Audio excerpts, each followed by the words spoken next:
Friday evening settled over the quiet suburb like a blanket someone had shaken out too many times. The houses all looked the same in the fading light, modest single stories with chain-link fences and cars that had seen better decades. Harrison Reeves stood in his kitchen hands, moving through familiar motions that required no thought anymore.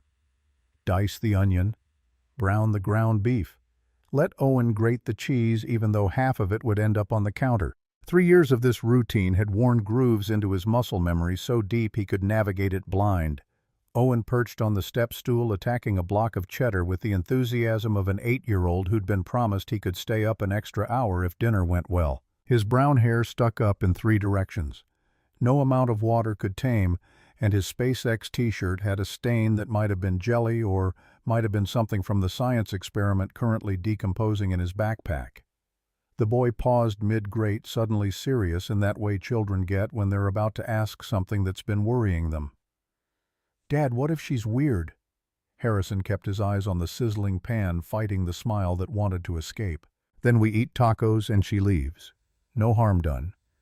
"But what if she asks about Mom?"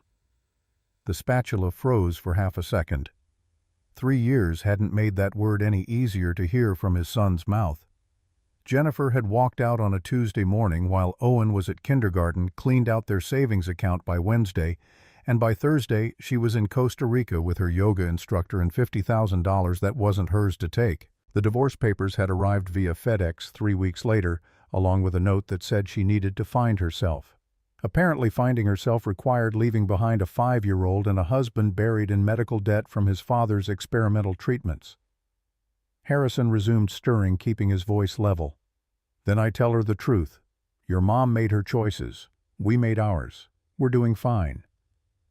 Owen seemed to accept this, returning to his cheese-grating mission with renewed focus.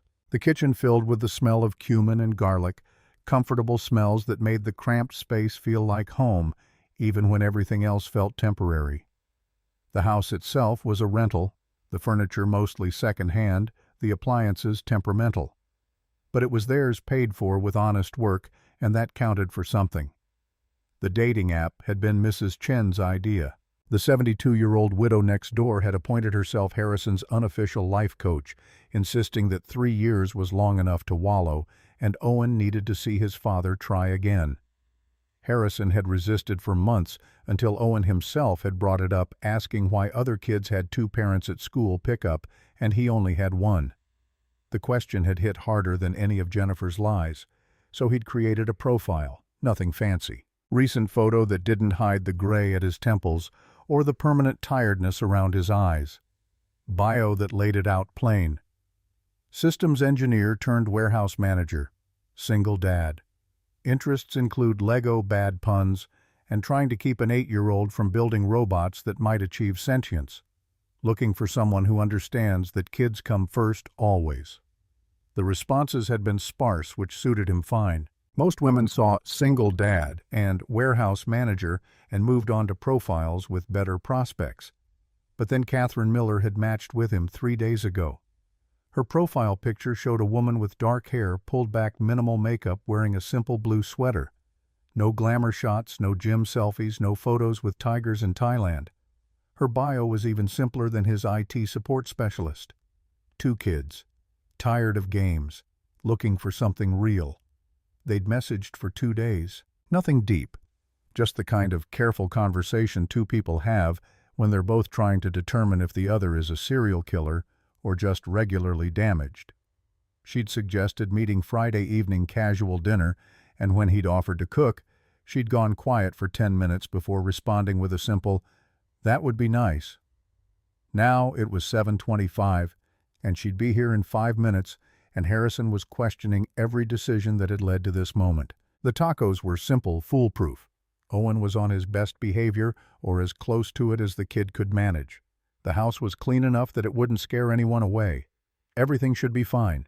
Except nothing in Harrison's life had been fine for 3 years, and he'd learned the hard way that the universe had a sick sense of humor when it came to his plans. Owen hopped down from the step stool, mission accomplished, leaving a small mountain of shredded cheese and a larger pile of yellow debris that had missed the bowl entirely. "Should I change my shirt?" Harrison glanced at the jelly or science stain. "Probably a good call, buddy." The boy thundered upstairs, all elbows and knees and untied shoelaces that would definitely trip him before the night was over. Harrison listened to the ceiling creak as Owen rummaged through drawers, then returned his attention to the stove. The beef was perfect. The tortillas were warming.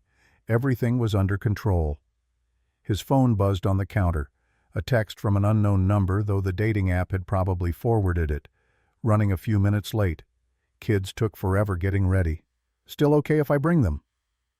Harrison stared at the message processing. She'd mentioned having kids, but he'd assumed this first meeting would be adults, only the way normal people did these things. Bringing children to a first date was either a massive red flag or a sign that something had gone very wrong with her childcare plans. He typed back quickly. "No problem. I made plenty." The truth was he'd made enough food for 6 people because that's what happened when you spent 3 years cooking for 2 and couldn't quite adjust the portions. If she had kids, they'd at least help solve his leftover problem. Owen reappeared in a clean shirt, this one advertising a science museum they'd visited last year. "Is she here yet?" "Few minutes. I should build a fortress in case she's secretly a spy." "Not tonight, pal. Tonight you just be yourself." "But what if myself is boring?" Harrison turned off the burner and crouched to Owen's level, placing both hands on the boy's shoulders. "You boring the kid who convinced his teacher that dinosaurs probably had better infrastructure planning than modern cities." "Not possible." Owen grinned, gap-toothed and genuine, and something in Harrison's chest loosened. Whatever happened tonight, they'd be fine. They'd survived worse than an awkward dinner with a stranger. The doorbell rang at exactly 7:30. Harrison wiped his hands on a dish towel, took a breath that did nothing to settle his nerves, and walked to the front door. Owen followed at a distance, curious but cautious. The porch light cast shadows through the frosted glass panel, showing a silhouette that shifted weight from foot to foot like someone working up courage. He opened the door. The woman standing under his porch light looked like her photo, but also nothing like it. Same dark hair, same delicate features, but the camera hadn't captured the exhaustion etched around her eyes or the way her hands twisted together at her waist. She wore jeans and a simple blouse, both nice but not expensive, both wrinkled like they'd been pulled from the bottom of a drawer. Her smile was uncertain, apologetic. "I'm Catherine." The words came out rushed, almost tripping over themselves. "My kids are in the car. They haven't eaten since lunch at school. I wasn't sure if I should come, if I should bring them. I know this isn't—" She stopped, pressing her lips together like she was physically holding back more words. Harrison looked past her to the older sedan parked at the curb. The streetlight caught 2 small shapes in the back seat shadows that moved with the restless energy of children forced to sit still too long. Something in his chest tightened, recognition of a desperation he'd worn himself for years. Catherine was watching him, waiting for judgment or rejection, or whatever reaction she'd learned to expect from people when she showed up messy and complicated. Her jaw was set in a way that said she was ready to apologize again, ready to leave, ready to pretend this had never happened. Harrison made the only decision that made sense. "Bring them in. Kids gotta eat. I made too many tacos anyway." Her shoulders dropped, half an inch tension releasing like a string cut. "Are you sure I can explain?" "No explanations needed tonight. Tonight is just dinner." He stepped back, opening the door wider. "I'm Harrison, but everyone calls me Harry. This is Owen." Owen had crept closer, peering around his father's leg with unabashed curiosity. He raised one hand in an awkward wave. "Hi. Do you like dinosaurs?" Catherine's smile became real, reaching her eyes. "I've learned everything there is to know about them. My son is obsessed." "Cool. I'll get the backup plates." Owen disappeared toward the kitchen with his mission, leaving Harry and Catherine alone in the doorway. She turned toward her car, and Harry saw the way her hands shook slightly as she pulled out her phone. She typed something quickly, probably telling the kids it was okay, then walked down the path with the careful steps of someone trying not to run. The back door opened and 2 children emerged, moving with the cautious uncertainty of animals testing new territory. The girl was older, maybe 9, with the same dark hair as her mother and a purple jacket that had seen better seasons. She held the hand of a smaller boy, 7 at most, whose face was pale in the streetlight. They approached the house like it might bite them, and Harry recognized that wariness too. Kids who'd learned young that safe places were temporary. Catherine ushered them inside, maintaining contact, one hand on each shoulder. "This is Lily and this is Maxwell. We call him Max." Lily managed a quiet, "Hello," while Max coughed into his elbow, a wet sound that made Catherine's face tighten with worry. Owen reappeared carrying plates like precious cargo, nearly dropping them when he spotted the other kids. For a moment all three children stared at each other, sizing up potential allies or threats. Then Owen's natural enthusiasm overrode his caution. "Do you guys like tacos? My dad makes them with the perfect cheese-to-meat ratio. It's basically science." Max's eyes brightened slightly. "Science." "Totally. There's structural engineering involved. Come on, I'll show you." Just like that, the ice broke. Owen led them toward the kitchen, already explaining his theories on optimal taco construction, and Max followed with the eagerness of a kid who'd found someone speaking his language. Lily went too more reserved, but her curiosity had been piqued. Catherine stood in the entryway watching them go, and something in her expression cracked. Not breaking, just shifting, like she'd been holding herself rigid for so long she'd forgotten how to relax. She pressed a hand to her mouth, and when she dropped it, her voice was thick. "Thank you. You have no idea." She stopped again, shaking her head. "Thank you." Harry closed the front door, shutting out the October chill and whatever else might be watching from the street. "Come on, let's feed them before Owen convinces your son to build a taco catapult." The kitchen had transformed in the few minutes he'd been at the door. Owen had arranged plates in a precise line, filled bowls with toppings, and set out the warmed tortillas like he was preparing for a state dinner. Max stood beside him, absorbing instructions on the correct layering sequence with the seriousness of a NASA engineer learning rocket assembly. Lily hung back, leaning against the counter with her arms crossed, but her eyes tracked every move. Catherine moved to help, but Owen waved her off. "Adults, sit. We've got this. Right, Max?" Max nodded, solemn as a judge. "We've got this." So Catherine sat at the small kitchen table, and Harry sat across from her, and they watched their children navigate the delicate social choreography of strangers becoming something else. Owen demonstrated his famous three-layer technique. Max suggested a modification involving strategic placement of sour cream as structural adhesive. Lily finally stepped forward to point out they were both wrong, and the cheese should go first for maximum melt distribution. Within minutes, they'd created a system, an assembly line of cooperation that produced increasingly elaborate tacos. The initial wariness had evaporated, replaced by the easy camaraderie of kids who'd found common ground. They debated toppings with the passion of philosophers arguing first principles. They laughed when Owen nearly dropped an entire bowl of lettuce. They forgot to be careful. Catherine watched them with an expression Harry couldn't quite name, relief mixed with something deeper, something that looked like grief for all the normal moments her kids had been missing. Her hands were flat on the table, fingers spread like she was trying to anchor herself. "How old is Owen?" Her voice was soft, not wanting to interrupt the kid's flow. 8.5. Reminds me daily that the half counts. Lily just turned 9. Max is 7. They fell quiet again, the kind of silence that held too many unasked questions. Harry busied himself with retrieving drinks from the fridge, water for everyone, juice boxes he'd bought specifically for tonight in case she did bring kids.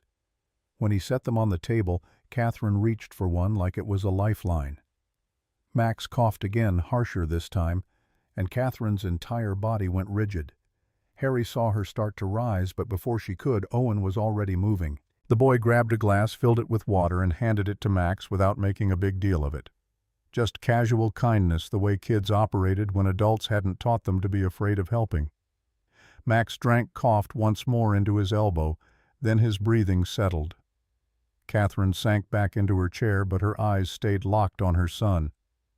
Harry noticed the way her hand had moved to her phone fingers, hovering over it like she might need to call 911 at any second. "Asthma?" he asked quietly. She nodded, not looking away from Max. "Usually under control, but stress triggers it sometimes, and we've had a stressful week." Harry stood and moved to the kitchen window above the sink, opening it a few inches. Cool air flowed in fresh and clean. He turned on the small fan Owen used during summer nights, angling it to create gentle circulation without creating a draft. When he sat back down, Catherine was looking at him with an expression he couldn't read. "My dad had respiratory issues. Vietnam veteran complications from—" He stopped himself. "Not tonight. Tonight wasn't for his damage. Just learn to keep air moving. Helps sometimes." "It helps." She said it like a confession. "Thank you." The tacos were ready. Owen directed everyone to the table with the authority of a general deploying troops. Max sat between Lily and Owen, already comparing notes on which dinosaur would win in a fight, scientific considerations only. Lily had relaxed enough to smile, and Catherine kept one hand resting lightly on the back of Max's chair, maintaining contact without smothering. They ate. Owen explained his structural engineering principles in detail Max probably didn't need but absorbed anyway. Lily offered her own modifications based on what she called load-bearing analysis. Catherine actually laughed when Max tried to stack 3 tacos and the whole thing collapsed into glorious, messy chaos. Harry watched his son bloom under the attention of other kids, saw how Owen naturally made space for Max's quieter personality, how he deferred to Lily when she had a better idea. 3 years of being an only child hadn't dimmed Owen's social instincts. The boy was generous with his enthusiasm, patient with Max's questions, respectful of Lily's boundaries. And Catherine was watching too, but her attention kept drifting to the windows. Every time headlights swept across the street outside, she stiffened. Her phone sat next to her plate face up, and she glanced at it every few minutes like expecting bad news. Harry didn't ask. Not yet. But he noticed. After dinner came the delicate question of what happened next. Owen solved it by suggesting a movie in the living room, some animated thing about racing snails that he'd already seen 4 times but wouldn't mind watching again. The other kids agreed with the eagerness of children who'd take any excuse to delay the inevitable end of an evening. Catherine started to protest. It was getting late. They'd imposed enough, but Harry caught her eye and shook his head slightly. "Let them. We can clean up in here." So the kids migrated to the living room with juice boxes and the promise of popcorn if they could all agree on the same movie. Their voices faded to a murmur punctuated by occasional laughter, and Harry and Catherine were left alone with the ruins of dinner. They worked in silence for a few minutes, scraping plates, storing leftovers, wiping down counters. The kitchen was small enough that they kept accidentally brushing past each other, each contact acknowledged with quiet apologies. Catherine moved like someone used to cleaning up after chaos, efficient and thorough. She found the dish soap without asking, started washing while Harry dried. "I owe you an explanation." She didn't look at him, keeping her eyes on the soapy water. "You don't owe me anything. I showed up at your door with 2 hungry kids, no warning. That's not how this was supposed to go." Harry set down the plate he'd been drying, leaning against the counter so he could see her profile. "How was it supposed to go?" Catherine's hands stilled in the water. "I was going to come alone. Had a sitter lined up. But she canceled last minute and I couldn't find backup and I should have just texted you to reschedule, but—" Her voice caught. "We needed out of the house tonight. All of us." The pieces were starting to form a picture Harry didn't like. The exhaustion, the hypervigilance, the way she'd looked at the dark sedan that had driven past during dinner, tracking its path like a threat assessment. "Your ex." It wasn't a question. She nodded, pulling her hands from the water and reaching for a towel. "Richard. We've been divorced 2 years, separated for 3. He has visitation every other weekend, court-ordered. But he uses tracking apps on my phone, follows us sometimes. Not for custody, he doesn't actually want full-time parenting. He just wants to make sure I can't move on." Harry felt something dark curl in his gut, familiar anger at men who confused control with love. "That's not legal." "The tracking app isn't. The following probably constitutes stalking. But proving it and enforcing it are different things. And every time I push back legally, he threatens to sue for full custody, says I'm unfit, unstable." She was gripping the towel tight enough to whiten her knuckles. "He'd win. He's got money for lawyers. I've got—" She stopped herself like she'd almost revealed something. "I've got enough to fight, but not enough to guarantee I'd keep them." "So you cope." "So I cope. Catherine finally looked at him, and the rawness in her eyes hit like a physical thing. Tonight I needed to be somewhere he didn't know about, someone he couldn't track. I created that dating profile on a burner phone he doesn't know exists. When we matched when you seemed kind, I thought maybe I could have one normal evening. Then my sitter canceled and I almost didn't come at all, but Lily asked why we were getting dressed up if we weren't going anywhere, and I couldn't explain. She was talking faster now, words tumbling over themselves. I'm sorry, this is too much. I shouldn't dump this on someone I just met. We should go. Stay. The single word stopped her spiral. She stared at him uncertain. Harry chose his next words carefully, knowing they mattered. Whatever's happening outside this house, it doesn't have to come in here tonight. Stay for the movie. Let the kids be kids for a couple hours. You can leave when you're ready. No pressure, no judgment. Why would you do that for strangers? Because 3 years ago I was sleeping in my car in my father's hospital parking lot with a 5-year-old who didn't understand why Mommy left or why Daddy looked scared all the time. The admission came out rougher than he intended. Someone at my father's church, complete stranger, gave me a key to their guest house, said we could stay until I figured things out. Wouldn't take money, wouldn't accept repayment. Just said maybe someday I'd be in a position to help someone else. Catherine's eyes were shining. Did you figure things out? Eventually. Lost my career in the process. Lost my marriage, my savings, my health insurance. But I kept Owen. Kept my dad alive for another year before the cancer won. Figured out how to survive on night shift warehouse wages. Built something from nothing. He gestured around the modest kitchen. Not much, but it's ours. It's beautiful. She meant it. This house, your son, the way you just opened your door without hesitation. That's not nothing. That's everything. From the living room came the sounds of the movie, starting Owen explaining plot points. Max had questions about Lily, shushing them both so she could hear. Catherine turned toward the sounds, and Harry saw her shoulders drop another fraction, releasing tension she'd been carrying so long she probably didn't remember what relaxed felt like. They finished the dishes in companionable quiet, then migrated to the living room doorway. The 3 kids had arranged themselves on the worn couch, Owen in the middle, Max tucked against his side, Lily on the end with her legs pulled up. They were passing popcorn back and forth without looking, eyes glued to the screen. Normal. Easy. Right. Catherine and Harry retreated to the kitchen table where they could talk quietly without disturbing the movie. She pulled out her phone, checking messages with the reflexive motion of someone used to constant surveillance. Her expression darkened. What is it? She turned the screen so he could see. A text from an unknown number, timestamp from 10 minutes ago. Nice neighborhood. Above your pay grade, isn't it?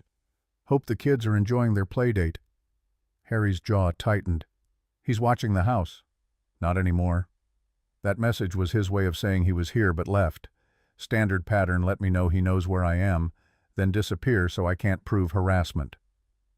Catherine's voice was flat, emotionless, in the way people get when they've processed the same violation too many times to have energy for fresh outrage. He probably ran the plates on your car, looked up the address, did a quick property record search. He'll know your name by morning. Let him know. She looked up sharply. Harry, you don't understand what you're getting into. Richard is a bully who uses his kids as leverage and his ex-wife as a punching bag for his own failures. Harry kept his voice low, aware of small ears in the next room. I've known guys like him. They're all the same. Big talk, lots of threats, but they fold when someone doesn't run. He doesn't fold. He escalates. Then we deal with escalation. Harry met her gaze steadily. I'm not saying get involved in your legal battles. That's not my place. But tonight, right now, you and your kids are safe here. He knows where you are fine. He also knows you're not alone. Sometimes that matters. Catherine studied him with an intensity that felt like an X-ray, searching for cracks in his sincerity. Whatever she found seemed to satisfy her because she nodded slowly and turned her phone face down on the table. They talked. Then really talked in the way 2 people can when they've both survived things that broke them. She told him about meeting Richard in college, building a tech startup from their garage, the early years when they'd been partners in every sense. The slow dissolution of that partnership as the company grew, and Richard's ambition outpaced his ethics. The discovery that he had been selling proprietary information to competitors taking kickbacks, cooking books. Harry shared his own wreckage. The promising career at Meridian Tech, cutting-edge security systems patents with his name on them. His father's cancer diagnosis, rare aggressive requiring experimental treatments insurance wouldn't cover. The choice between his career and his family made when Jennifer delivered her ultimatum, "Your father or us." He'd chosen his father. Jennifer had chosen herself. And Owen had been caught in the middle, too young to understand why his world was imploding. The day she left, Harry heard himself saying, "I was at my dad's bedside. A hospital, the oncology ward. Owen was supposed to be at kindergarten, but Jennifer pulled him out early. When I got home that night, the house was empty. Not just her stuff, she'd taken half of Owen's things, too. Left a note saying she needed space to find herself, that she'd send for Owen when she got settled." Catherine's hand had moved across the table to cover his without him noticing. She never sent for him. Sent divorce papers instead. Then an email 6 months later saying she'd decided motherhood wasn't for her, we'd both be better off without her involvement. Signed away custody without a fight. Harry turned his hand over, lacing his fingers with Catherine's. Owen was 6 when he finally stopped asking when Mommy was coming home. "I'm sorry." "Don't be. We survived. More than survived, we're good." Owen's happy, healthy, smarter than I was at his age. My dad lived long enough to see his grandson learn to read, to teach him to fish, to tell him stories about the good old days that were probably mostly fiction but made Owen feel connected to something bigger. Harry paused, gathering himself. We lost everything except what mattered. Turns out what mattered was each other. They sat like that for a while, hands linked across the cheap kitchen table, listening to the sounds of children laughing in the next room. The movie had reached some comedic high point, judging by the squeals and giggles. Max's laugh was light and wheezy, but genuine. Lily was coaching Owen through a plot twist he'd apparently forgotten from his previous 4 viewings. Catherine's phone buzzed. She pulled her hand back, reluctantly checking the screen. Another message, this one from a contact labeled Margaret. Her expression shifted, still guarded but different. Calculation. "Everything okay?" Message from someone at work. Nothing urgent. She set the phone down again, but Harry noticed she'd angled it so he couldn't see the screen. Fair enough. They'd shared trauma, not complete transparency. The movie ended around 9:30. The kids emerged from the living room in that post-entertainment daze, eyes bright, but bodies starting to show the drag of a long day. Max was yawning, and even Lily had lost some of her carefully maintained composure. Catherine stood smoothing her blouse. "We should get going. School tomorrow, and we've imposed on Harry's hospitality long enough." Owen looked stricken. "Already? But I was going to show Max my Lego spaceship. It has functional landing gear and everything." Max's face fell. "Functional landing gear." "Maybe another time," Catherine said gently, but Harry could see the way she was already shifting back into defensive mode. Alert, hyper-vigilant, ready to get her kids secured before the world had a chance to hurt them again. Harry made a decision he hadn't planned to make. "What if you stayed?" Everyone froze. Catherine stared at him like he'd suggested they all move to Mars. Owen's face lit up like Christmas.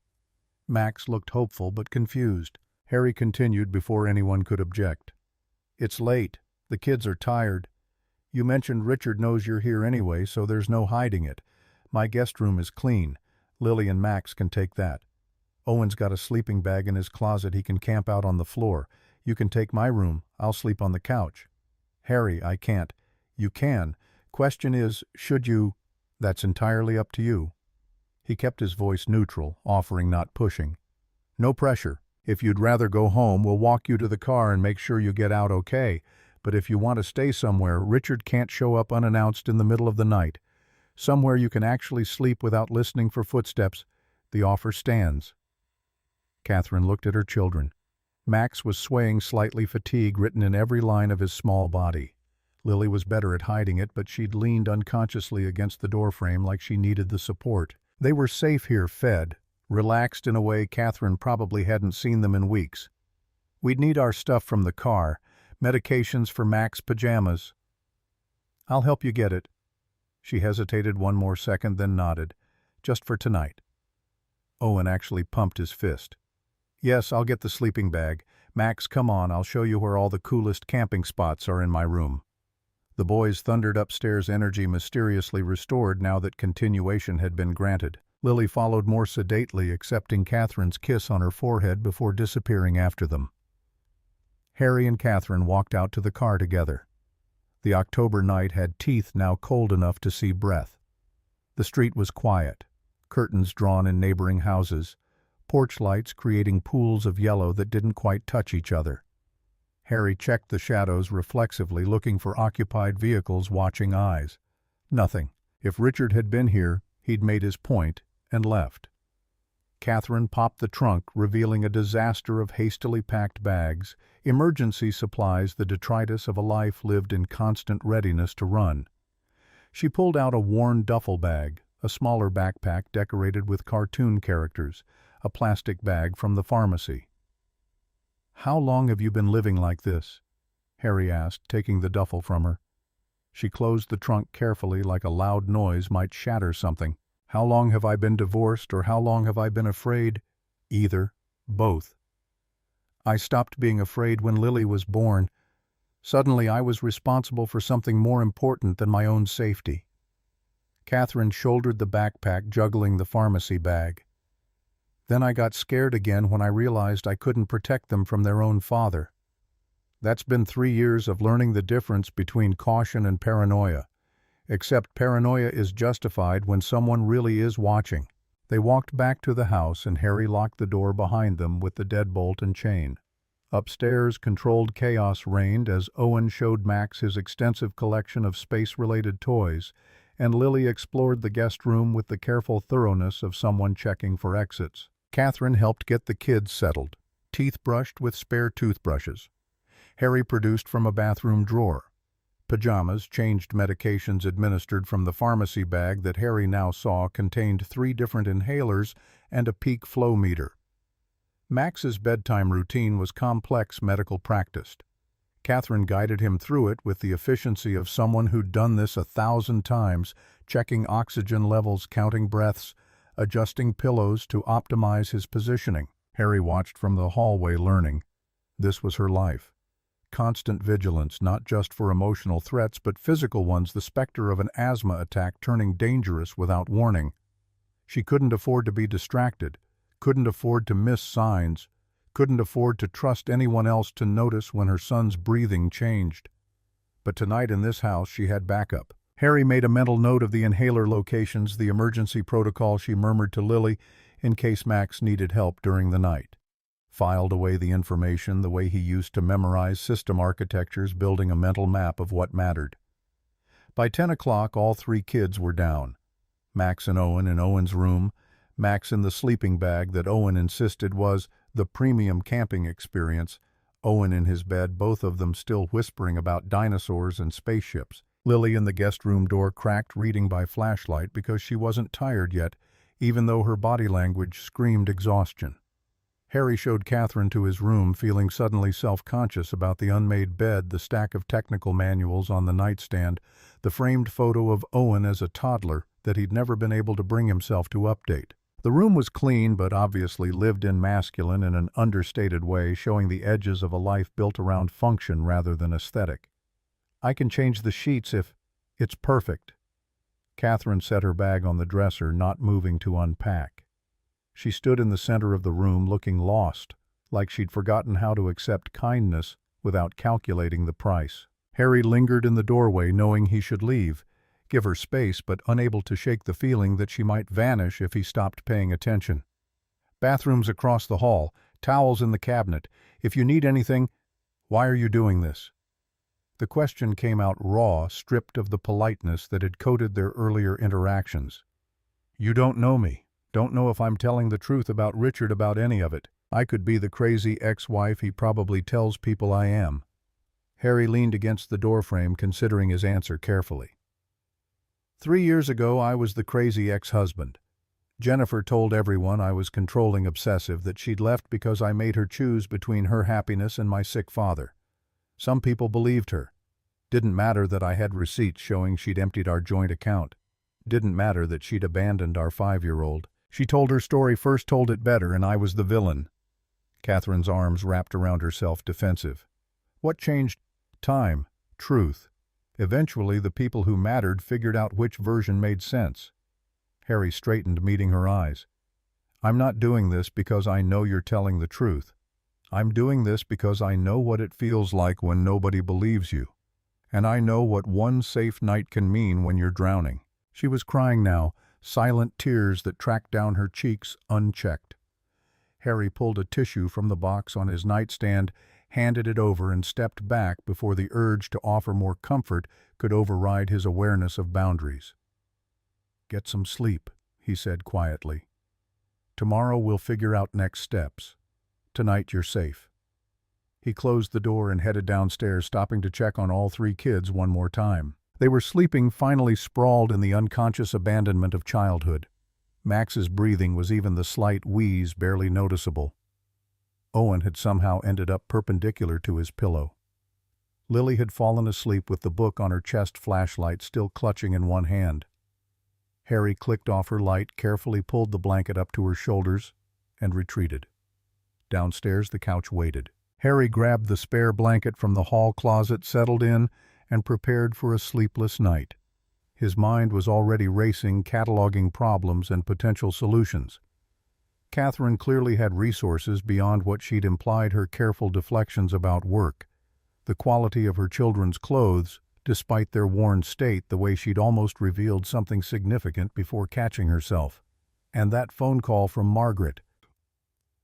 Something about Catherine's expression when she'd read that message didn't fit with someone at work, unless work was significantly more complicated than IT support. Harry's engineer brain, dormant for 3 years, was waking up. Patterns were emerging, data points connecting. Catherine had recognized the security architecture on his whiteboards in the garage, not just understood it, but assessed it with the eye of someone who knew what she was looking at. She'd moved through his house with awareness of sightlines, exits, vulnerabilities. Her questions about his background had been casual but comprehensive, extracting information with practiced subtlety. She was hiding something bigger than an abusive ex-husband, something that required burner phones and careful lies, and the kind of operational security most people never thought about.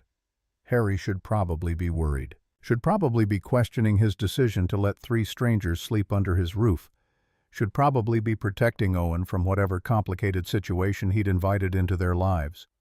Instead, he felt the first stirring of something he'd thought Jennifer had killed, the desire to solve a puzzle, to apply his skills to a problem that mattered, to be useful for something more than moving boxes in a warehouse. He pulled out his own phone, opened a browser, and typed Catherine Miller, IT Support Specialist, into the search bar just to see what came up.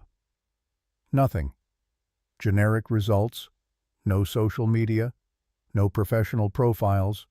No digital footprint that matched the woman sleeping in his bedroom. He tried Richard Miller, tech executive, and got thousands of irrelevant hits.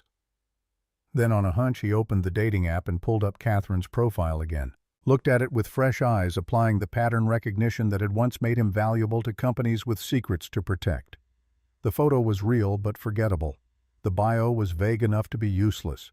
The account had been created 4 days ago, matched with him 3 days ago, and had no other activity. It was a burner identity carefully constructed to leave no traces. Harry closed the app and set his phone aside. Tomorrow he'd ask questions. Tonight he'd keep watch the way he used to keep watch in his father's hospital room, alert for any change in breathing, any shift that signaled crisis. Outside, a car drove past slowly. Harry's attention snapped to the window, tracking the vehicle's path. Dark sedan, same make that had appeared during dinner. It paused near his driveway for 3 seconds, long enough to make a point, then continued down the street. Richard, reminding them he knew, reminding Catherine she couldn't hide. Harry pulled out his phone again and took a photo of the license plate before the car turned the corner. Probably wouldn't matter. Probably wouldn't change anything. But information was armor. and he'd learned the hard way that you collected every piece you could before the real fight started. The house settled into silence. No footsteps from upstairs, no cries from frightened children, no sounds of Catherine pacing in his bedroom. Just the quiet hum of the refrigerator and the occasional creak of old wood adjusting to the night's cold. Harry lay on the couch, eyes open, watching shadows move across the ceiling. Somewhere in this house were 3 people who'd stumbled into his life by accident or design, carrying secrets and scars and a desperation that matched his own from 3 years ago. He'd opened his door to a beautiful stranger who'd knocked with hungry children and haunted eyes. Now she was sleeping in his bed. Her kids were safe under his roof, and Harrison Reeves, former systems engineer, current warehouse drone, full-time single father, was standing guard over people he'd met 6 hours ago. It was either the stupidest decision he'd ever made, or the start of something that would finally pull him out of the holding pattern his life had become. He wouldn't know which until morning. But for tonight, in this moment, it felt like the only decision that made sense. The clock ticked past midnight. Harry closed his eyes, knowing sleep wouldn't come, but needing to rest anyway. Tomorrow would bring consequences. Richard would escalate. Catherine would have to decide whether to trust him with more truth or take her kids and disappear back into whatever life she'd been living. And Harry would have to decide how far he was willing to go for a woman whose real name he was starting to suspect wasn't Catherine Miller at all. Saturday morning arrived with weak sunlight filtering through gaps in Harrison's curtains that he'd never bothered to replace. He woke on the couch with a stiff neck and the immediate awareness that his house contained 4 people instead of the usual 2. The smell of coffee hit him before full consciousness did, rich and dark, nothing like the instant powder he usually dumped into lukewarm water while rushing Owen through breakfast. Catherine stood in his kitchen wearing the same clothes from last night, hair pulled back in a ponytail, operating his coffee maker with the competence of someone who'd spent time studying the machine's quirks. She'd found the good mugs buried in the back of the cabinet, the ones he saved for guests who never came. 2 were already filled, steam rising in lazy spirals. "Morning." She handed him one without asking if he wanted it, which suggested she'd been watching him sleep long enough to know he was awake. "Kids are still out. Figured we had maybe 20 minutes before chaos." Harry accepted the mug, letting the heat seep into his palms. Catherine looked different in daylight, less haunted, but more exposed. The exhaustion lines around her eyes had deepened from poor sleep in an unfamiliar bed, and there was a tightness to her jaw that spoke of decisions made in the dark hours. "Thank you for last night." She leaned against the counter, her own mug cradled close. "I know it was complicated, yeah." Harry took a sip, nearly burned his tongue, didn't care. The coffee was perfect, better than anything he'd managed in 3 years of trying. "We should talk about what happens next." "I leave. Take the kids home. Figure out my own problems without dragging you deeper into them." "That what you want?" Catherine's fingers tightened on the ceramic. "What I want doesn't matter much anymore. I've got 2 kids who need stability, an ex-husband who won't let me breathe, and a life that's basically witness protection without the legal framework." She looked at him directly, no masks. "You seem like a good man, Harry. Your son deserves better than getting tangled in my disaster. Owen's had 3 years of normal. Maybe normal's overrated." Harry set his mug on the counter, giving himself space to think. "Yesterday you mentioned knowing someone hiring security consultants. That's still available." Her expression shifted, guarded. "Potentially." "Why?" "Because I spent last night thinking about your situation, and I don't like unsolved problems." Harry pulled out his phone, showed her the photo he'd taken of Richard's license plate. "Your ex drives a 2019 Mercedes S-Class registered to an address in Palo Alto. That's not a car someone owns on a modest income, and Palo Alto real estate means serious money." Catherine went very still. "You ran his plates." "I documented his harassment. There's a difference." Harry pocketed the phone. "You said he was your ex-husband, that he uses custody as leverage. You didn't mention he's wealthy enough to afford lawyers who'd bury you in motions until you ran out of money to fight back. That's relevant context." "What else did you figure out, Detective?" "That Catherine Miller, the IT support specialist, doesn't exist online. No LinkedIn, no Facebook, no digital footprint beyond a dating profile created 4 days ago. Harry kept his voice neutral, stating facts. Also, that you recognized advanced security architecture when you saw it asked questions someone in basic tech support wouldn't know to ask, and your kids are wearing clothes from brands that cost more than my monthly grocery budget, even though they're worn like hand-me-downs. Catherine set her mug down with controlled precision. So you think I'm lying about who I am? I think you're protecting yourself with a cover story that doesn't quite hold up under scrutiny. I also think whatever you're really running from is worse than an obsessive ex-husband with money. Harry met her gaze steadily. I don't need to know the whole truth right now. But if you want help, I need to know enough to not walk blind into something that could hurt my son. She studied him for a long moment, weighing calculations he couldn't track. Upstairs, small feet hit the floor, Owen's distinctive stumble run that preceded every morning. The 20 minutes of privacy were evaporating. My real name is Catherine Elena Sterling. The admission came out flat, like she was reading from a script she'd rehearsed. CEO of Nextech Solutions, a software company worth approximately $480 million. My ex-husband Richard is the co-founder I had to force out 2 years ago when I discovered he was selling proprietary code to our competitors. He spent the last 24 months trying to destroy me through legal warfare media campaigns and making sure I can never have a moment's peace. Harry felt the bottom drop out of his assumptions. CEO. $500 million company. This wasn't a woman hiding from an abusive ex.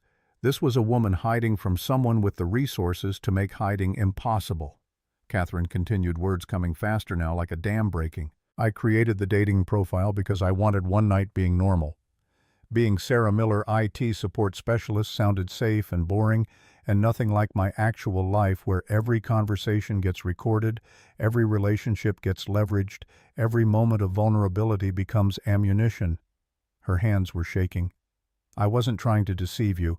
I was trying to be someone who could eat tacos with a stranger without wondering if he wanted something from me. Owen's feet thundered down the stairs, followed by the lighter patter of Max trying to keep up. Catherine and Harry had maybe 5 seconds before the kitchen filled with children and questions. The security consulting job. Harry spoke quickly. That was real. My company needs someone who can redesign our entire infrastructure before Richard finds more vulnerabilities to exploit. Someone who understands both the technical challenges and the human element of corporate espionage. Catherine's eyes were clear, honest, in a way they hadn't been last night. I saw your work. You're better than anyone on my current team. The offer stands if you can overlook the fact that I lied about my name and job title. Owen burst into the kitchen. Max, half a step behind both boys, radiating the manic energy of children who'd stayed up too late and woken too early. Lily appeared in the doorway, more reserved, watching the adults' faces for signs of conflict. Dad, can we make pancakes? The dinosaur kind I promised Max. You make them even better than his mom. Owen was already pulling ingredients from cabinets with proprietary knowledge, narrating his process for Max's benefit. Catherine stepped back, shifting modes seamlessly from vulnerable confession to competent parent. Actually, guys, we should probably head home. Let Mr. Harry have his Saturday back. But you said maybe we could go to the park. Max's face fell, hope collapsing. With the rocket ship climbing thing. Lily shot her mother a look that held 3 years of broken promises and last-minute cancellations. You said if we were good. You were very good, Catherine assured her. But park sounds fine. Harry heard himself overriding the exit strategy she was trying to execute. Owen's been wanting to show off his monkey bar skills anyway. We could all use some air. Owen fist-pumped. Max brightened.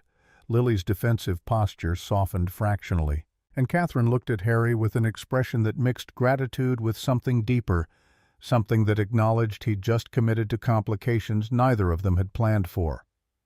They made pancakes, all 5 of them crowded into a kitchen designed for 2. Owen demonstrated the proper pouring technique. Max handled quality control. Lily supervised with the authority of someone who'd been making breakfast for herself and her brother since age 7. Catherine and Harry worked around each other in the small space, not quite touching, hyper-aware of proximity. By the time they'd eaten and cleaned up, it was nearly 10. Catherine tried again to make excuses about leaving, but the kids had formed a united front. Owen had promised to teach Max the secret to climbing the rocket ship structure. Lily wanted to see if the park's swings were as good as Owen claimed. The Democratic vote was 3-0 in favor of staying. "You're outnumbered," Harry pointed out. Catherine surrendered with the weariness of someone who'd fought too many battles to waste energy on ones she'd already lost. "Fine, but we go home after. I need to deal with reality eventually." The park was 6 blocks away, close enough to walk. October had stripped most of the leaves from the trees, leaving skeletal branches against a sky-threatening rain it wouldn't deliver. The playground equipment was vintage, the kind of metal structures modern safety regulations had banned decades ago. Owen loved it with the passion of a child who'd been allowed to climb things most parents considered death traps. Harry and Catherine sat on a bench with good sight lines while the 3 kids attacked the rocket ship structure with varying degrees of confidence. Owen scaled it like he'd been born part monkey. Max approached more cautiously, measuring each handhold. Lily watched both boys calculating risk versus reward before making her own attempt. "She takes care of him." Harry nodded toward Lily, who'd positioned herself to catch Max if he slipped. "How long has that been her job?" "Since Richard and I separated, she was 6. Catherine's voice held the guilt of every parent who'd asked too much too soon. "I tried to shield them, but kids are perceptive. She figured out someone needed to be the adult when I was drowning in legal battles and board meetings and trying to keep the company from imploding. That's too much weight for a 9-year-old. I know." Simple words heavy with acceptance of a failure she couldn't undo. "Some days I look at her and see this miniature adult and I want to give her permission to just be a kid again. But she doesn't trust me to keep things together if she lets go." On the structure, Max had reached the top platform. He stood there, wind ruffling his hair, grinning with the triumph of conquered fear. Lily clapped from her perch below, genuine pride breaking through her careful composure. Owen was already plotting the next challenge, pointing toward the monkey bars. Catherine pulled out her phone, checked messages with the reflexive motion Harry was learning to recognize as a survival mechanism. Her face changed, subtle but significant. She typed a response, deleted it, typed again. "Richard?" Harry asked. "Board member. Asking if I'm planning to attend Monday's emergency session about the Corwin acquisition." Catherine's jaw tightened. "Which I didn't know had been scheduled, which means someone's moving pieces while I'm distracted. You think Richard has allies on your board?" "I know he does.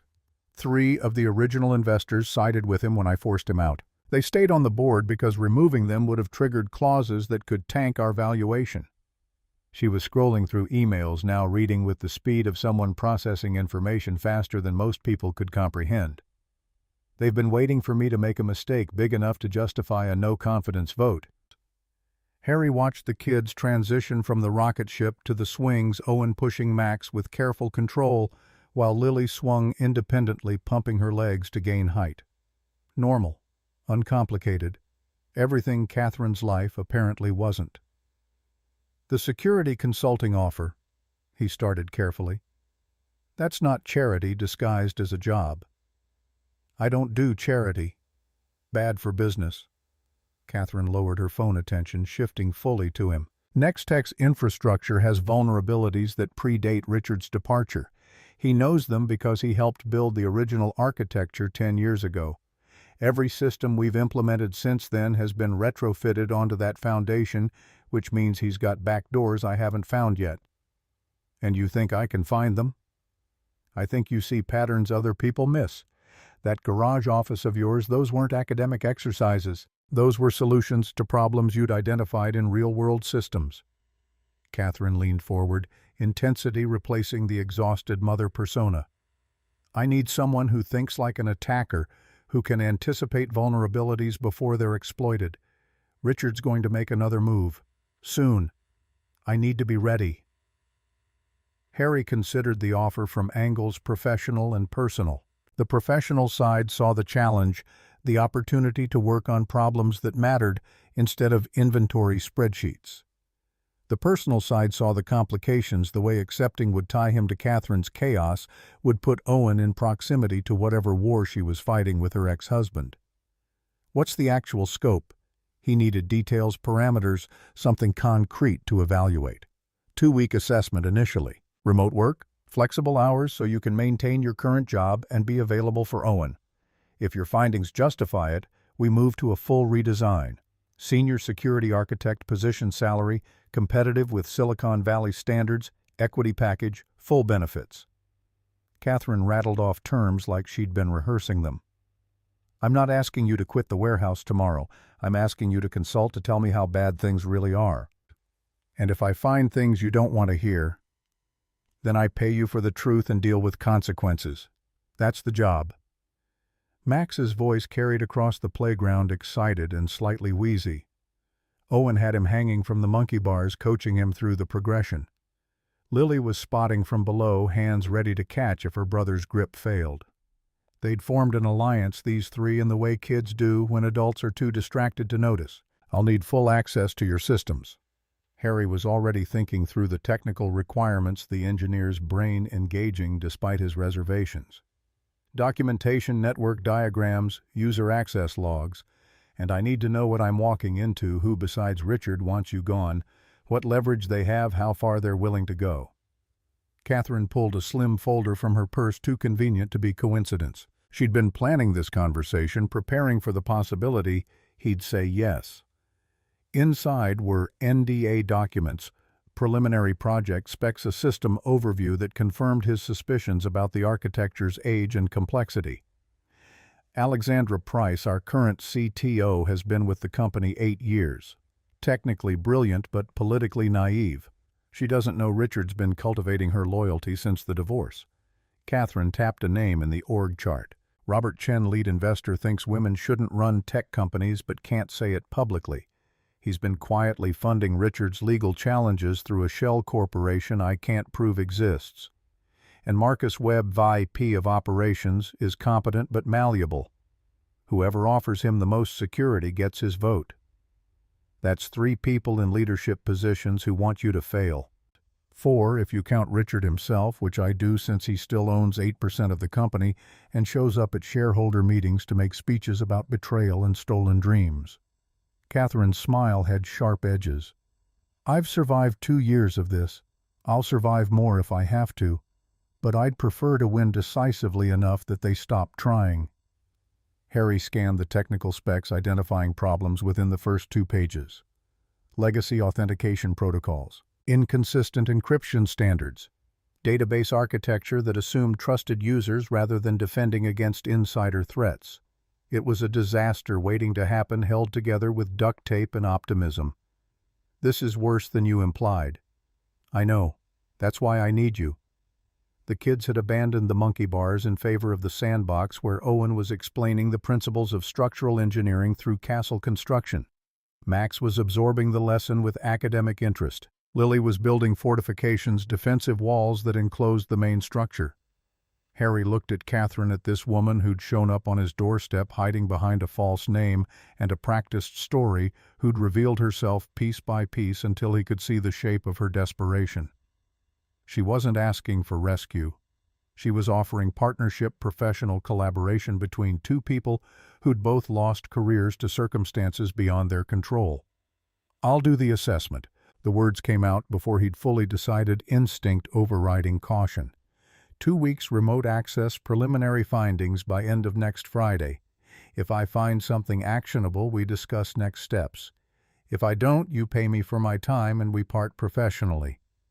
Relief transformed Catherine's face, softening the defensive angles. Thank you. Don't thank me yet. I might tell you the only solution is burning everything down and starting over. I've built companies from ashes before. I can do it again, if necessary. They shook hands, formal and businesslike, despite having slept under the same roof the night before. The gesture felt significant, like they were sealing something more than a consulting contract.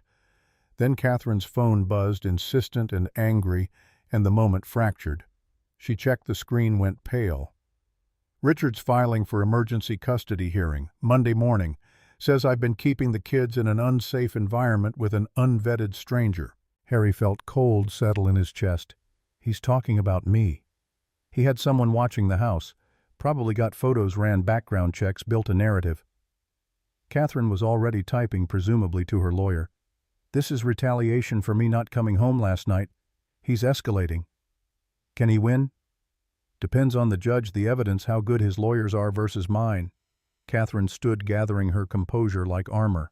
I need to get the kids home, meet with my attorney, prepare for Monday. I'm sorry, I knew this was a risk, but I didn't think he'd move this fast. The children sensed the shift the way kids do. They abandoned the sandbox and converged on the bench, reading tension in adult faces. Max moved close to his mother, seeking comfort. Lily's expression shuttered defenses, slamming back into place. Owen looked between Harry and Catherine, confused by the sudden change. Do we have to leave? Max's question was small, disappointed. We do, sweetheart. Something's come up. Catherine smoothed his hair, the gesture automatic. But we had fun this morning, didn't we? They walked back to Harry's house in near silence, the easy camaraderie of breakfast evaporating under the weight of legal threats and strategic calculations. Catherine loaded her kids into the old sedan with practiced efficiency, checking seatbelts twice, adjusting Max's position for optimal breathing. Before she climbed into the driver's seat, she turned to Harry one last time. I'll have my assistant send over the access credentials and documentation Monday morning. And Harry, I'm sorry for dragging you into this. You didn't drag me anywhere I didn't choose to go.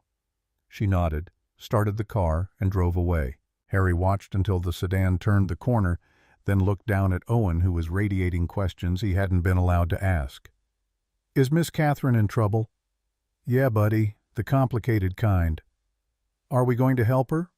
Harry ruffled his son's hair, buying time to figure out how to explain adult complications to an 8-year-old. We're going to do what we can. Sometimes that means fixing computer problems. Sometimes it means being there when people need friends. Owen considered this with the seriousness he applied to important matters.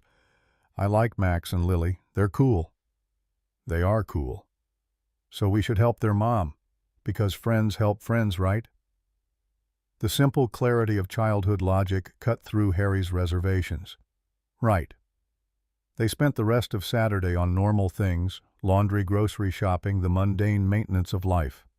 But Harry's mind was elsewhere, already dissecting the problem Catherine had handed him. That night, after Owen was asleep, he pulled out his laptop and started mapping network architecture from the documentation she'd provided. The vulnerabilities multiplied the deeper he looked. Richard had built elegant systems with catastrophic weaknesses, hidden independencies, and trust relationships. A skilled attacker with insider knowledge could extract anything: customer data, proprietary code, financial records. And if Richard still had allies inside Nextech, those allies could be feeding him real-time intelligence while Catherine fought blind. Harry worked until 3 in the morning building mental models and attack scenarios. When he finally slept, it was shallow and restless, his subconscious chewing on problems his conscious mind hadn't solved yet. Sunday brought rain and a text from Catherine: custody hearing moved to Wednesday. Lawyer thinks delay is strategic.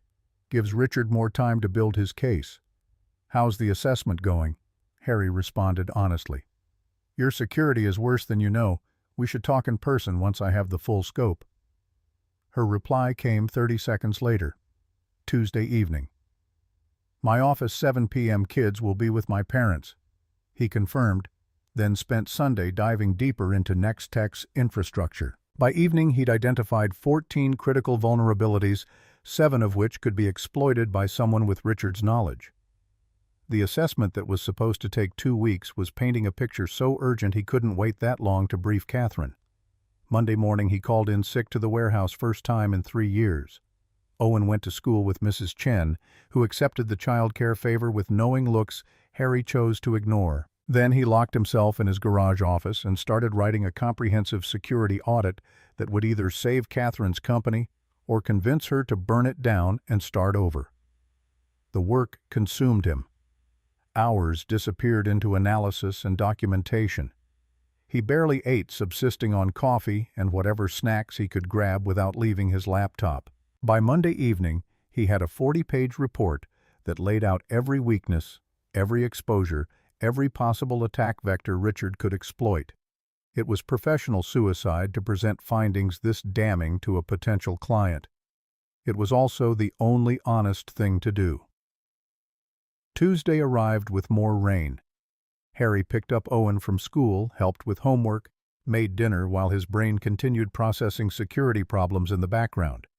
At 6:30 he dropped Owen at Mrs. Chen's with promises to be back by 9, then drove toward the address Catherine had provided.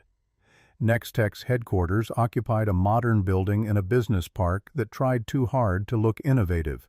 Glass and steel aggressive angles, the kind of architecture that screamed tech company without saying anything meaningful. Harry parked in visitor parking, signed in at a lobby desk staffed by a guard who checked his ID against a pre-approved list. The elevator ride to the 4th floor gave him time to second-guess everything.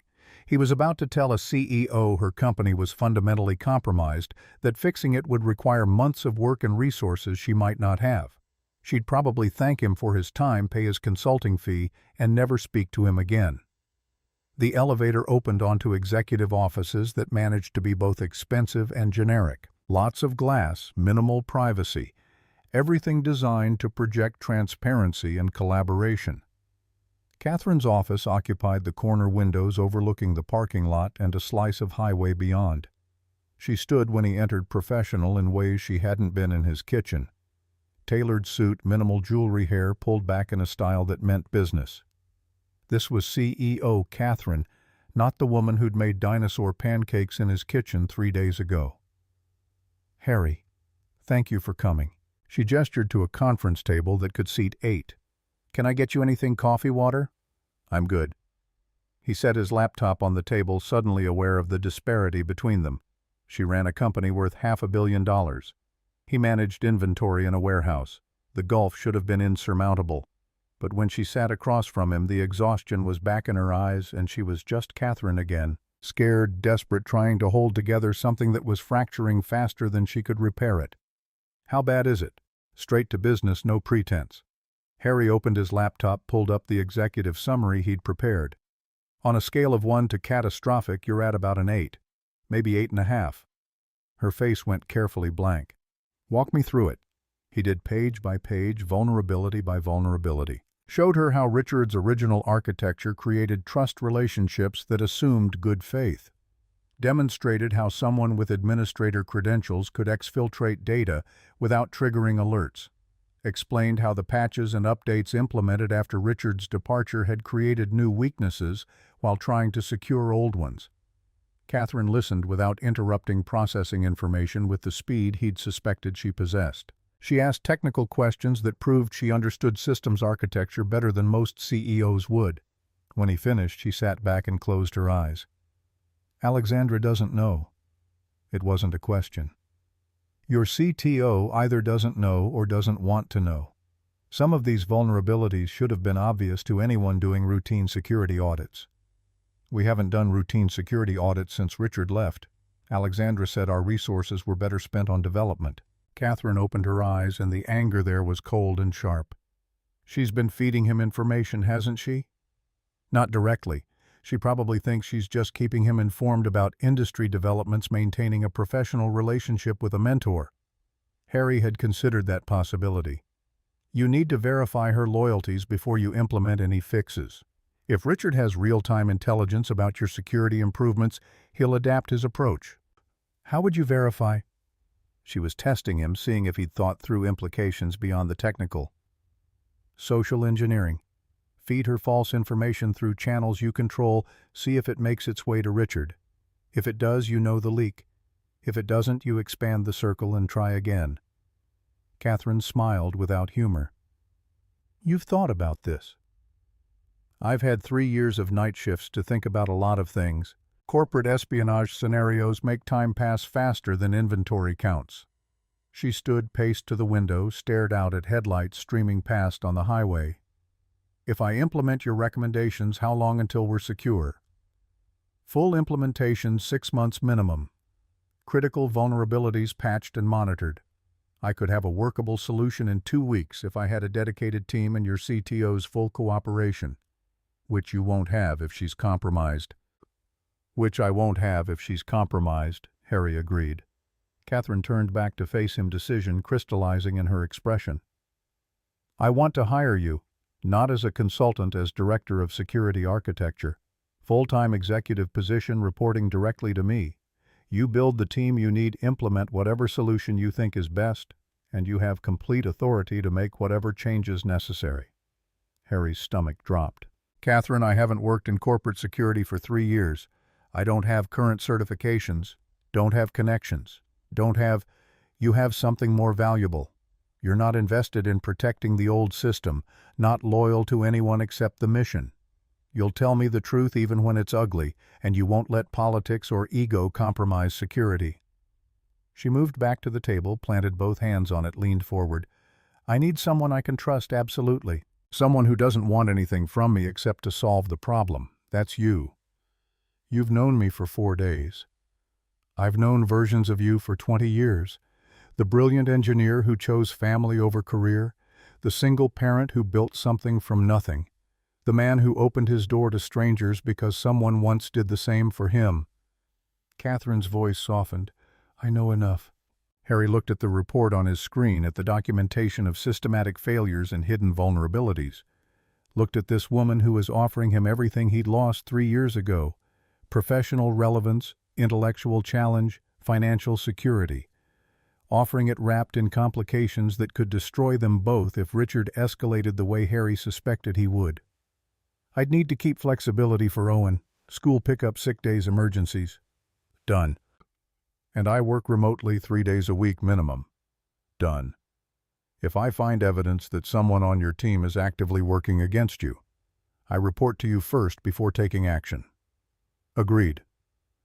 Harry stood, extended his hand across the table. Then you've got yourself a Director of Security Architecture. They shook, and this time the contact felt less like a business transaction and more like a pact between soldiers entering battle together. Catherine's grip was firm, her palm warm against his. When she let go, something had shifted between them, acknowledgement that this was bigger than a job offer, that they were binding themselves to each other's survival in ways neither had fully calculated. When can you start? I need to give the warehouse 2 weeks' notice. Professional courtesy. Harry was already thinking through logistics, how to transition from night shift inventory to executive leadership without the gap destroying his finances. I'll pay you for those 2 weeks as consulting retainer. You work on the assessment remotely, I'll handle the political groundwork internally. Catherine was making notes on her phone, multitasking even during their conversation. Wednesday is the custody hearing. If Richard wins, if he gets even temporary custody, I'm going to need you operational faster than 2 weeks. The reminder of the custody battle hit Harry like cold water. What are your chances? Honestly, 60-40 in my favor. Richard has money, but I have stability. He has lawyers, but I have documentation of his harassment. Judges tend to favor continuity for the kids.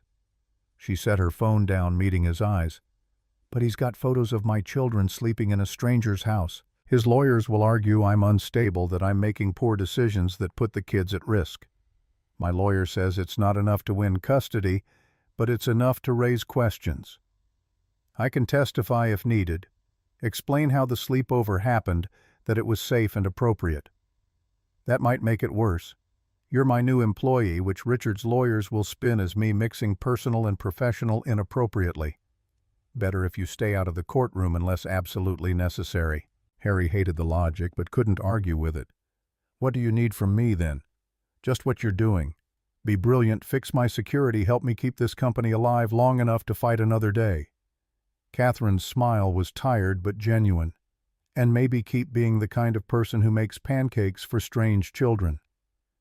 They spent another hour going over technical details, access protocols, personnel she trusted versus those she suspected. By the time Harry left Nextech's offices, it was past 9, and his head was spinning with network diagrams and strategic considerations. He picked up Owen from Mrs. Chen, endured her knowing questions about where he'd been, and got home to find his son already half asleep. Wednesday morning brought tension that had nothing to do with Harry's new job. Somewhere across town, Catherine was sitting in a courtroom while lawyers argued about her fitness as a parent. Harry went through his warehouse shift on autopilot, mind elsewhere, checking his phone every 15 minutes for updates that didn't come. The text arrived at 2 p.m. Hearing adjourned. Judge wants independent evaluation before ruling. No change to current custody arrangement. Richard furious. Harry exhaled relief he hadn't known he was holding. Not a victory, but not a loss. Temporary continuation of the status quo while bureaucracy ground forward. He texted back, "That's good news, right?" Catherine's response took 5 minutes. "It's a delay. Richard will use the evaluation period to build his case. But yes, for today it's good news." That evening Harry started his remote work for Nextech officially.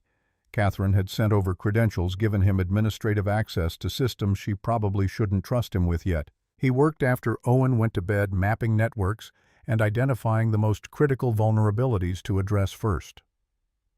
Thursday, he found the first backdoor, a maintenance account Richard had created years ago, dormant but active with permissions that could access customer financial data. Harry documented it, locked it down, and started searching for others. By Friday, he'd found 3 more, each hidden cleverly enough that routine audits would have missed them. Friday evening, Catherine called instead of texting. "How many more are there?" "Unknown. Could be dozens. Richard had 10 years to plant these before you forced him out." Harry was in his garage office, surrounded by printouts and diagrams. "I'm prioritizing by potential damage.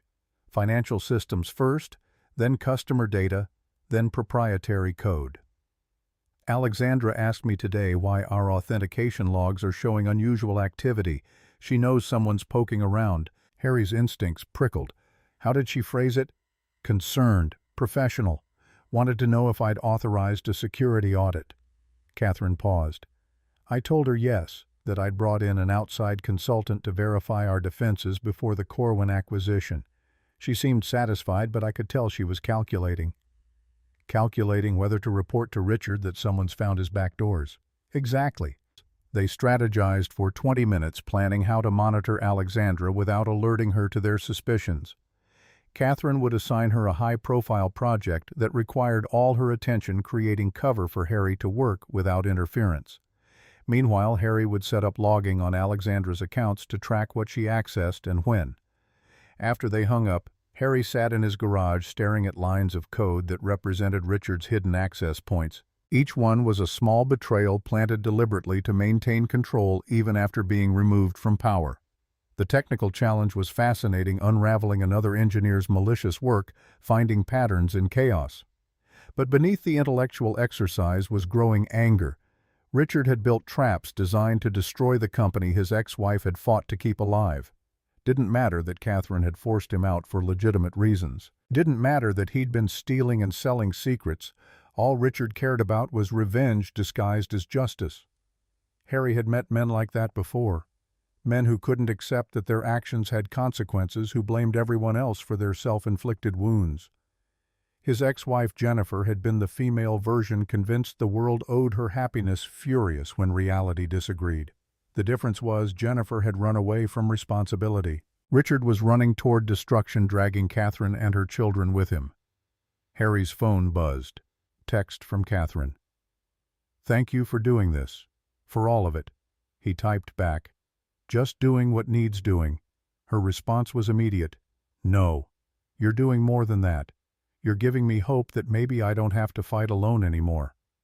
Harry stared at those words, feeling the weight of expectations he hadn't agreed to carry. She was reading more into their arrangement than professional collaboration.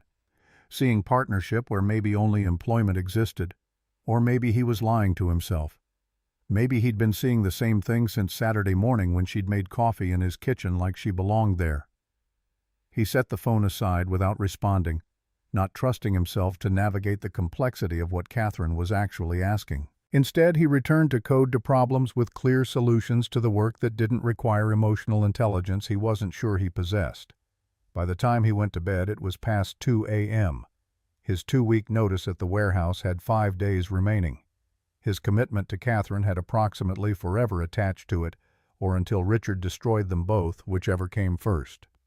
Owen asked at breakfast if they'd see Max and Lily again soon. Harry said probably non-committal, not wanting to promise something outside his control. The boy accepted this with equanimity, then asked if his dad liked Miss Catherine. The question was innocent, childlike, devastating in its directness. Harry had deflected with something about her being nice and needing help with computer problems. Owen had nodded wisely like he understood everything his father wasn't saying. Maybe he did. Kids were perceptive about the things adults tried hardest to hide. Sunday morning, Harry's last before transitioning fully to Next Tech, Catherine called with panic in her voice. "Richard filed a motion claiming I'm under investigation for securities fraud. It's completely fabricated, but his lawyers are good enough that the judge will have to take it seriously." "Can he prove it?" "He doesn't need to prove it. He just needs to create enough smoke that people assume fire." Catherine's breathing was uneven stress manifesting physically. "The board is calling emergency session for tomorrow. Robert Chen is already pushing for my temporary suspension pending investigation." Harry processed implications, seeing the strategy. Richard's creating chaos, making you look unstable and possibly criminal. If you're suspended, who takes over? "Alexandra. As CTO, she's next in succession." The realization hit Catherine audibly. She'd give Richard everything. Complete access, all the data he wants, probably a path back into the company. "Then you can't let the board suspend you." "I don't know how to stop them. Chen has convinced 2 other members that where there's smoke, there's fire. I need a majority vote to survive, and right now I'm not sure I have it." Harry stood pacing his garage, thinking, processing. The engineer's mind that had been dormant for 3 years was fully awake now, seeing patterns and solutions. "You said the emergency session is tomorrow. What time?" 9 a.m. "That gives us 24 hours. I need you to send me everything: Richard's lawsuit, the securities fraud motion, Alexandra's employment records, Robert Chen's investment history, everything." "Harry, what are you thinking?" "I'm thinking we go on offense, stop defending and start attacking, but I need data first." He was already opening his laptop, preparing to work through the night if necessary. Catherine hesitated only a second. "Sending it now. And Harry, thank you for not walking away when this got complicated." After she hung up, files started flooding his email. Harry downloaded them all, printed the critical ones, and began the process of building a case that might save Catherine's company, or might be the last thing he did before Richard buried them both. Outside, Sunday afternoon faded into evening. Inside his garage, Harrison Reeves prepared for a battle he'd never trained for, armed with skills he'd thought obsolete and a commitment to a woman he'd known for 1 week. Somewhere across town, Richard Sterling was probably celebrating the chaos he'd created. And somewhere in that same city, Catherine was trying to explain to her children why Mommy had to work tomorrow instead of spending promised time together. Harry worked through the night, seeing patterns emerge from the data Catherine had sent. By morning, he had something. Not proof of innocence that was impossible to generate on such short notice, but evidence of manipulation of Richard's fingerprints all over a fraud investigation that had materialized conveniently when Catherine needed it least. It might be enough. Or it might be exactly what Richard wanted: Harry exposing himself, becoming a target alongside Catherine. Either way, there was no backing out now. The war Catherine had been fighting alone had become theirs to fight together, and Harry was all in, whether he'd fully meant to be or not. Monday morning arrived with the weight of inevitability. Harrison stood in Nextech's parking lot at 8:15, watching executives arrive in vehicles that cost more than his annual warehouse salary. The building looked different now that he knew what happened inside. Not innovation and progress, but warfare conducted through spreadsheets and board votes. Catherine had texted at 6 a.m. board meeting at 9. "Chen already here. This is going to be bad." Harry had responded with coordinates. "Conference room B. I'll be there at 8:45. Now he carried a messenger bag containing his laptop and the documentation he'd compiled through a sleepless night. Evidence of Richard's manipulation. Alexandra's suspicious access patterns, financial irregularities that pointed toward coordinated sabotage. It wasn't conclusive, he'd had hours, not weeks, but it was enough to create reasonable doubt about the securities fraud claims. The lobby guard recognized him from Tuesday, waved him through without the visitor rigmarole. Harry rode the elevator, rehearsing presentations he'd never given, aware that he was about to walk into a room full of people who'd perfected corporate combat while he'd been counting inventory in a warehouse. Conference Room B occupied the executive floor glass walls, offering transparency that was probably meant to suggest openness, but mostly just meant everyone could watch you fail publicly. Catherine was already inside along with 3 other people Harry recognized from the org charts she'd shared. Robert Chen sat at the head of the table despite not being the CEO, silver-haired and supremely confident in expensive suit. The 2 board members flanking him, Margaret Ross and David Kumar, looked uncomfortable but resigned. Catherine stood near the windows, arms crossed, isolated even in her own conference room. Harry entered without knocking. 4 pairs of eyes swiveled toward him, evaluations happening at processing speeds. "Who are you?" Chen's voice carried the authority of someone accustomed to being obeyed. "Harrison Reeves, Director of Security Architecture." Harry set his bag on the table, pulled out his laptop with deliberate calm. "Ms. Sterling asked me to present findings relevant to today's discussion. This is a closed board session. Security directors don't attend unless invited by majority vote." Chen looked to Catherine. "Did you clear this?" "I cleared it." Catherine moved to the table, taking position beside Harry in a show of unified front. "Mr. Reeves has information the board needs to hear before voting on any suspensions or investigations." Chen's expression hardened. "The vote isn't about information. It's about optics. Your ex-husband has made serious allegations." "Fabricated allegations," Catherine cut in, "designed to create exactly this scenario." Harry opened his laptop, pulling up the first slide of analysis he'd prepared. Richard Sterling filed his motion Friday afternoon, 4 hours after the SEC released preliminary findings about semiconductor export violations affecting 12 major tech companies. None of those companies included Nextech. The timing isn't coincidental, it's strategic. He walked them through the evidence methodically, network logs showing Alexandra's unauthorized access, financial trails connecting Chen to Richard's legal fund backdoors planted in Nextech's systems years ago with Richard's digital fingerprints. The technical details were damning, the pattern unmistakable. When Chen tried to dismiss it as circumstantial, Harry delivered the killing blow. "Mr. Chen, how much money have you invested in Richard Sterling's legal defense fund through Redwood Capital Management?" The temperature in the room dropped 10 degrees. Margaret and David both turned to stare at Chen, whose composure cracked visibly. Catherine added the final evidence emails proving Richard had been selling proprietary code to competitors, wire transfers showing millions in theft, forensic audits the board had seen 2 years ago when they'd unanimously voted to remove him. The vote to table the suspension motion was 2-1. Chen stormed out, threatening retaliation, but the immediate crisis had passed. In the hallway afterward, Catherine leaned against the wall, breathing like she'd run a marathon. "I thought we'd lost." "You had the evidence. I just presented it clearly." Harry kept his voice low, aware they were in public space. She studied him with an intensity that felt like an X-ray. "You built a case overnight that changed 2 minds already convinced I was guilty. That's not just presentation skills." They walked toward her office, and Harry found himself accepting a permanent position as Director of Security Architecture with a mandate to rebuild Nextech's entire infrastructure. The conversation felt surreal, him negotiating equity and remote work flexibility, Catherine granting everything without hesitation. But the victory was temporary. That afternoon, Dr. Alexandra Price requested a meeting to discuss concerning security audit activities. When they gathered at 2 p.m., Alexandra arrived carrying a tablet and professional concern. Harry introduced himself as the new Director of Security, watching her recalibrate threat assessments in real time. "I wasn't aware we'd hired for that role." Alexandra's tone stayed professional, but defensiveness crept through. Catherine slid across the new org chart. "Reporting structure changed this morning during the board meeting. Security is now its own division."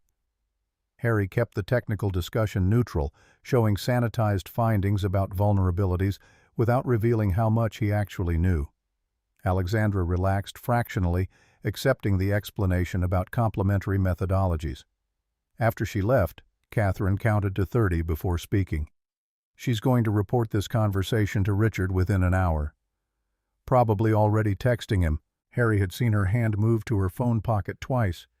Now we set the trap.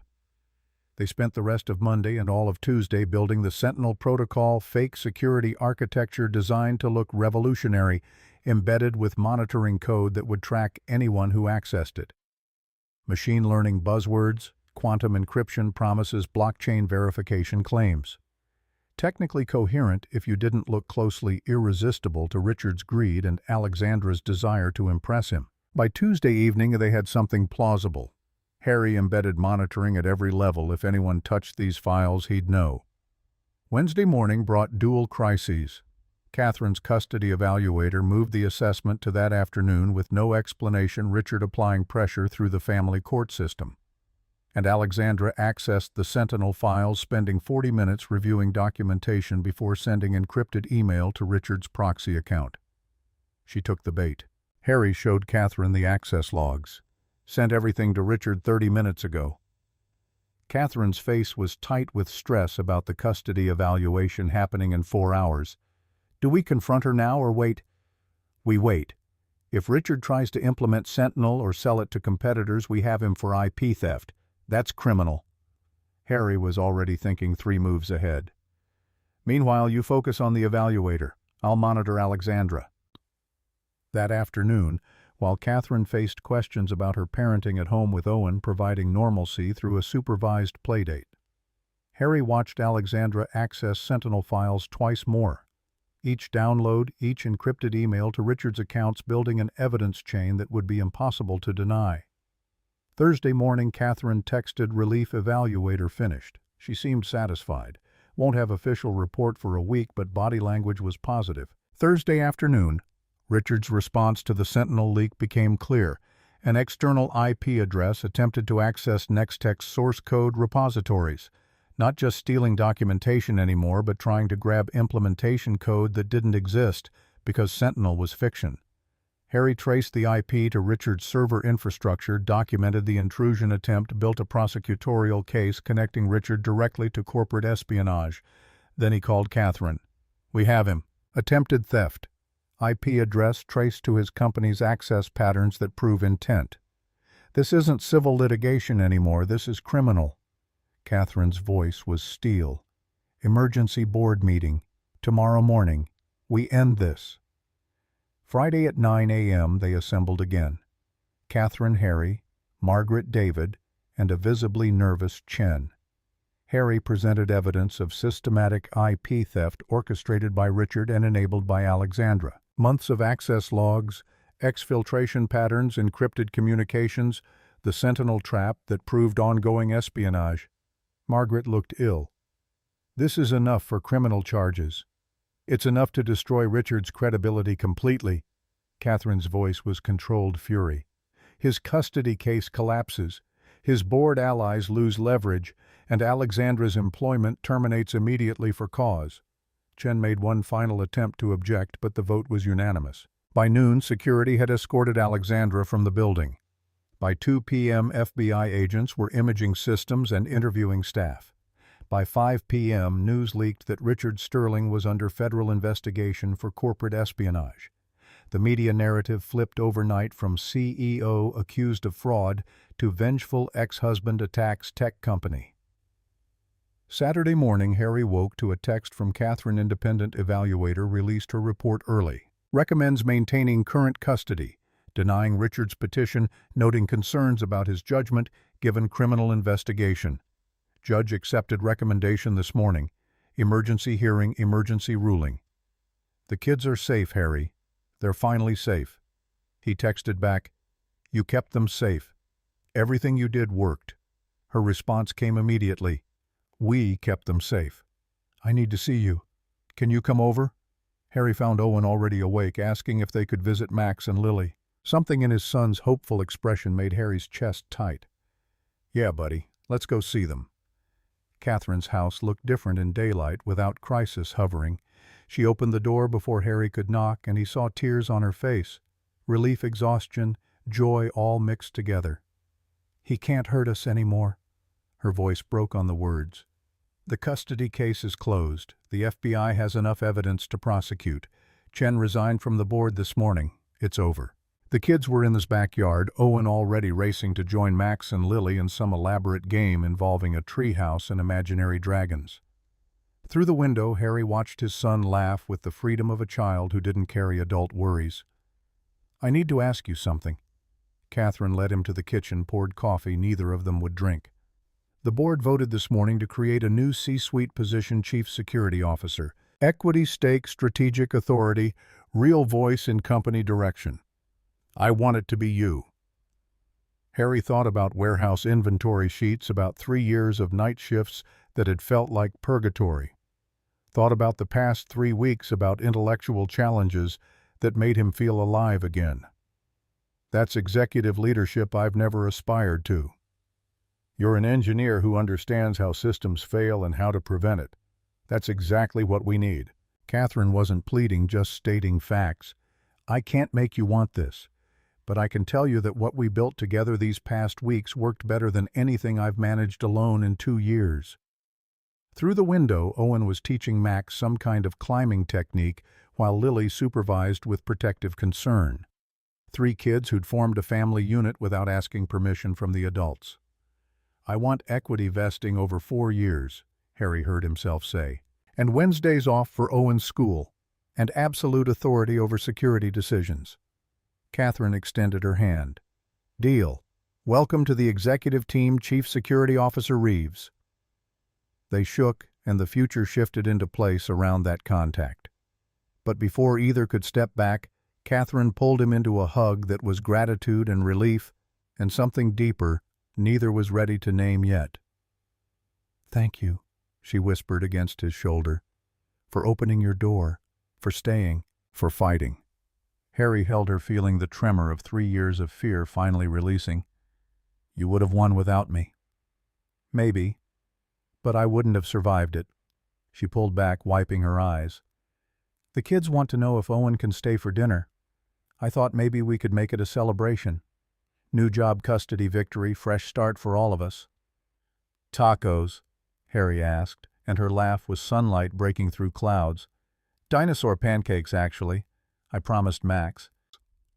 They spent the afternoon teaching the kids to make pancakes, shaped like various prehistoric creatures, flour ending up everywhere except the mixing bowl.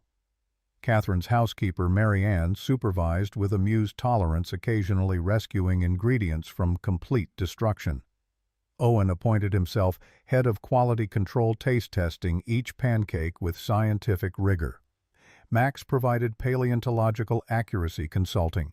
Lily managed logistics, keeping production flowing despite chaos. And Harry and Catherine worked side by side in her kitchen, the way they had in his 3 weeks ago, movements synchronized through something beyond practice. When their hands brushed reaching for the same spatula, neither pulled away immediately. After dinner, the kids migrated to the living room for a movie. Catherine and Harry cleaned up in comfortable silence until she finally voiced the question hanging between them. What happens now? Professionally, we're partners. But personally, she trailed off, uncertainty unusual for her. Harry set down the dish he'd been drying. Personally, I opened my door 3 weeks ago to a stranger who needed help. Now she's someone I trust with my career, my son's happiness, maybe more than that if we're being honest. That's terrifying, Catherine admitted. The more than that part. Yeah, Harry managed to smile. But I've learned that the things worth having are usually terrifying. My dad used to say the best security systems aren't built from walls. They're built from knowing when to trust someone despite the risk. Catherine moved closer, and Harry could see his own hope and fear reflected in her eyes. I've spent 3 years building walls. I'm not sure I remember how to trust. Neither was I. Then you knocked on my door with 2 hungry kids, and somehow that felt safer than staying locked inside alone. She kissed him then, gentle and tentative, a question more than a declaration. Harry answered by pulling her closer. And for a moment there was no corporate strategy, no custody battles, no trauma to process.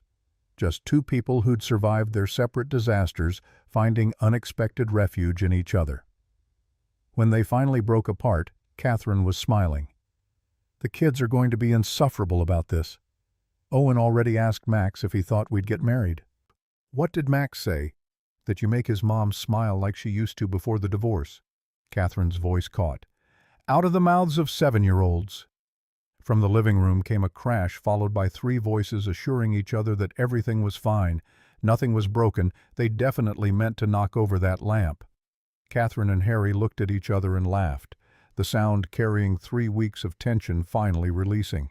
They joined the kids for the movie, Catherine and Harry sharing the couch, while the 3 children colonized the floor with blankets and pillows. Halfway through, Max climbed up between them and fell asleep with his head on his mother's lap. Lily followed, curling against Catherine's other side. Owen held out longest, but eventually migrated to lean against Harry's shoulder, small fingers wrapped around his father's hand. Catherine looked at Harry over the heads of their sleeping children. This is what I wanted that night I showed up at your house. Not rescue exactly, but this normal, safe, family. You rescued yourself, Harry corrected quietly. I just held the door open. Sometimes that's all someone needs. The right door at the right time, held open by the right person. They sat like that through the rest of the movie. Neither was watching 3 kids sleeping peacefully between 2 adults who'd both learned that security doesn't come from walls or control or fighting alone. It comes from the choice to trust someone, to build something together, to open your door when a beautiful stranger knocks, even when every instinct says, protect yourself first. Harrison Reeves had opened his door 3 weeks ago to Catherine Sterling and her hungry children. Tonight, sitting in her living room with their kids sleeping between them, he understood that sometimes the most revolutionary thing you can build isn't a security system or a corporate empire. Sometimes it's just a family constructed one taco dinner and pancake breakfast at a time, fortified not with firewalls, but with trust earned through crisis, survived together. Outside, the October night was cold and dark. Inside, the house was warm and full of the sound of children breathing softly in sleep. And for the first time in 3 years, Harrison Reeves felt like he'd finally come home.